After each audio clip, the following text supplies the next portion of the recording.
बाद अंबानी धमकी केस की एनआईए ने सचिन वाजे को गिरफ्तार करने के साथ एक इनोवा गाड़ी को भी जब्त किया है। इस इनोवा कार को कल रात एनआईए दफ्तर लाया गया। सूत्रों के मुताबिक इस गाड़ी का इस्तेमाल वाजे और उनकी टीम करती थी। वहीं खबर यह भी है कि इस साजिश में 5 से 7 लोग शामिल हो सकते हैं।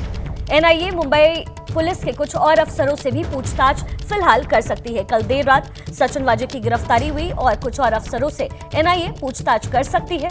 एनआईए एक इनोवा कार को लेकर के जिस गाड़ी को संदिग्ध माना जा रहा था उसे लेकर के थाने पहुंच चुकी है।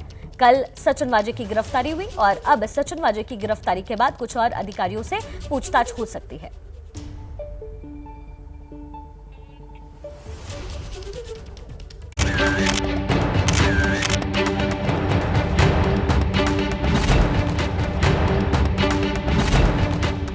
मुंबई में उद्योगपति मुकेश अंबानी के घर के बाहर विस्फोटक मिलने के मामले में संदेह के घेरे में चल रहे सचिन वाजे पर गाज गिर ही गई। एनआईए ने 13 घंटे की लंबी पूछताछ के बाद उन्हें गिरफ्तार कर लिया। सचिन वाजे को विस्फोटक पदार्थ अधिनियम के तहत गिरफ्तार किया गया है। सचिन वाजे पर फर्जीवाड़ा करने और आपराधिक साजिश रचने की धाराएं भी लगाई गई हैं। समय हम एनआईए के दफ्तर के बाहर मौजूद हैं और देर रात उनकी गिरफ्तारी जो है वो जाहिर की गई है। यही वो इमारत है जहां पर सचिन वाजे से सुबह 11 बजे से लेकर देर रात 11:50 तक जो है पूछताछ की गई है। 13 घंटे के बाद उनकी गिरफ्तारी यहां पर दिखा दी गई है, जिसके बाद अब यहां पुलिस का जो जमावड़ा है वो भी नजर आ रहा है। सचिन वाजे की आज मेडिकल जांच कराने के बाद आज उन्हें स्पेशल कोर्ट में पेश किया जाएगा, जहां एनआईए उनकी रिमांड की मांग करेगी। इससे पहले ठाणे की अदालत ने सचिन वाजे को अंतरिम जमानत देने से इनकार कर दिया था। आपको बता दें कि 25 फरवरी को उद्योगपति मुकेश अंबानी के आवास से कुछ दूर एक स्कॉर्पियो कार बरामद हुई थी, जिसके अंदर जिलेटिन की छड़ें रखी गई थी। इस मामले की शुरुआती जांच करने वालों में सचिन वाजे शामिल थे। बाद में उन्हें इस केस से हटा दिया गया था और मामले की जांच एनआईए ने अपने हाथों में ले ली थी।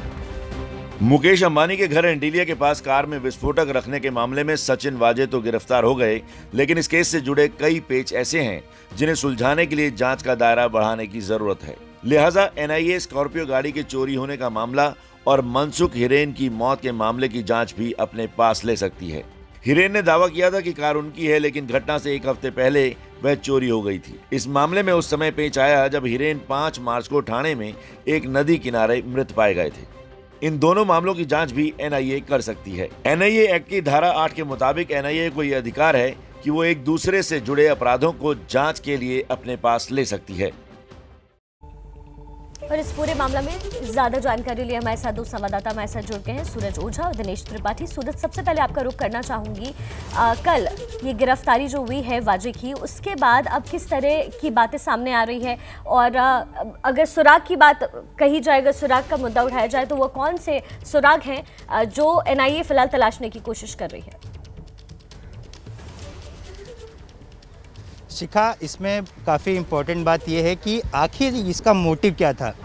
अगर एक ऑफिसर जिसके ऊपर शहर में लॉ एंड ऑर्डर मेंटेन करने और अपराधियों से लोगों को बचाने की जिम्मेदारी है, तो अगर वो इस तरह का स्टेप ले रहा है तो आखिर उसके पीछे की वजह कुछ बड़ी ही होगी या फिर कुछ बड़ी मलाफाइड इंटेंशन होने की संभावना व्यक्त की जा रही है।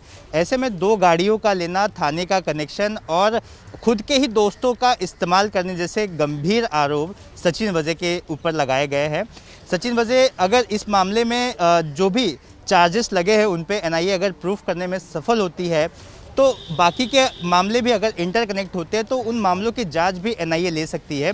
आपको दिखा दें कि ये जो गाड़ी आप देख रहे हैं ये कुछ समय पहले तक मुंबई कमिश्नर के हेड क्वार्टर में पार्क होती थी, जिसके बाद आज इस गाड़ी को यहाँ लाया गया है। शक ये है कि जो सीसीटीवी में स्कॉर्पियो गाड़ी के पीछे इनोवा गाड़ी दिखाई दे रही है, जिसमें स्कॉर्पियो का ड्राइवर स्कॉर्पियो पार्क करने के बाद भागने के लिए जिसका इस्तेमाल करता है वो यही गाड़ी है, ऐसा शक है, जिसकी जांच के लिए इसे यहाँ पर लाया गया है। मुंबई पुलिस के लोगों का कहना है कि इस गाड़ी का इस्तेमाल क्राइम ब्रांच के लोग करते थे, लेकिन एनआईए के इस पे शक आने के बाद से इस गाड़ी को एनआईए को सौंपा गया है ताकि वो अपनी जांच कर सकें। और अब गाड़ी की तहकीकात और जांच जो है वो हो रही है। हमारे साथ हमारे दूसरे संवाददाता दिनेश त्रिपाठी भी जुड़े हुए हैं। दिनेश, सचिन वाजे की गिरफ्तारी के बाद अब एनआईए कह रही है कि वो 3-4 गिरफ्तारियां और होने की उम्मीद है, तो वो कौन सा ग्राउंड होगा, क्या वो ग्राउंड है जिस पर इन अधिकारियों से पूछताछ होनी है?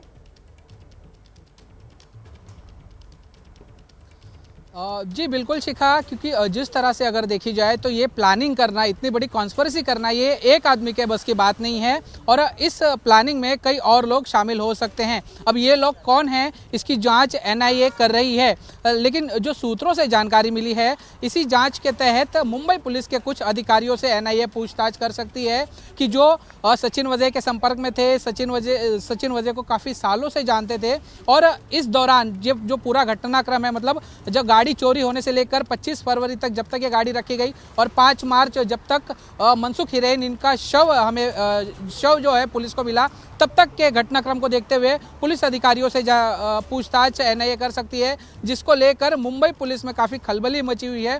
और साथ ही एक जो सूत्रों से जानकारी मिली है वो ये है कि एनआईए की 3 टीमें जो हैं वो फिलहाल इस केस की जांच फील्ड पर रह के कर रही हैं, जिसमें से एक टीम थाना जाएगी और थाना में 3 लोगों को गिरफ्तार करेगी, जिसमें से 2 लोग ड्राइवर हैं, जो एक इनोवा का ड्राइवर था और एक स्कॉर्पियो का ड्राइवर था और एक वो शख्स कोई बिजनेसमैन शख्स है जिसका रोल इसमें बताया जा रहा है, लेकिन उसका क्या रोल है और कितना उसका रोल है ये जांच का विषय है। साथ ही सबसे अहम मुद्दा जो होगा वो होगा मोटिव। जैसे सूरज ओझा ने बताया कि इस सब के पीछे मोटिव क्या था, क्या उनका कारण था, उद्देश्य था कि मुकेश अंबानी जैसे बड़ी शख्सियत के घर के बाहर ऐसी गाड़ी खड़ी करना और एक तरह से पूरे वातावरण में है जो डर पैदा करना, इसके पीछे का मोटिव क्या हो सकता है ये जानना बहुत अहम होगा एनआईए के लिए और इसी की जांच इसीलिए लगातार एनआईए जांच कर रही है। सूरज, जो सबसे बड़ा सवाल ये है कि जो रक्षा कर रहे थे, जो इस पूरे प्रकरण को देख रहे थे, वो खुद इसमें इन्वॉल्वमेंट उनकी है।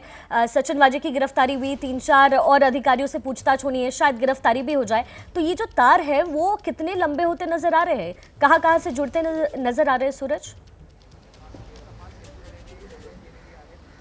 देखिए, सबसे इसमें गंभीर बात यह है कि जब ये पूरी वारदात हुई, ये गाड़ी जिलेटिन के साथ मिली, तो ये पूरी जांच ऐसी टीम को दी गई जिसका मुखिया ही इसमें इन्वॉल्व होने के सबूत एनआईए को मिले हैं।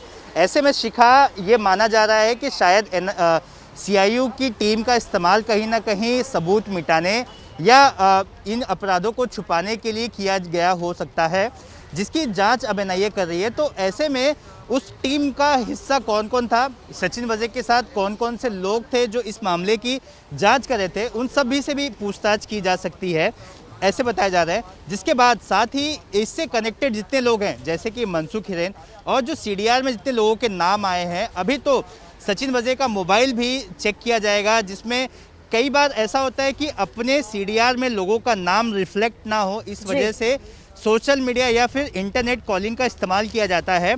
तो एफएसएल की जांच के बाद ये भी पता चल जाएगा कि अगर इंटरनेट कॉलिंग का इस्तेमाल किया गया है, सीडीआर में अपना नाम बचाने के लिए व्हाट्सएप का इस्तेमाल किया है, तो सारी चीज़ें, तमाम चीज़ें सामने आएंगी। तो बहुत सारी परतें हैं जो खुलने बाकी हैं। शिखा, बहुत बहुत शुक्रिया विनेश और सूरज इस मुद्दे पर हमारे साथ जुड़ने के लिए। आप अपनी नज़र लगातार बनाकर रखिए। सचिन वाजे की गिरफ्तारी हो गई, 3-4 अधिकारियों से और पूछताछ होनी है। तस्वीरें आपके सामने, इनोवा कार को भी जब्त कर लिया गया है। ये ताज़ा अपडेट मुंबई से इंटीलिया केस में।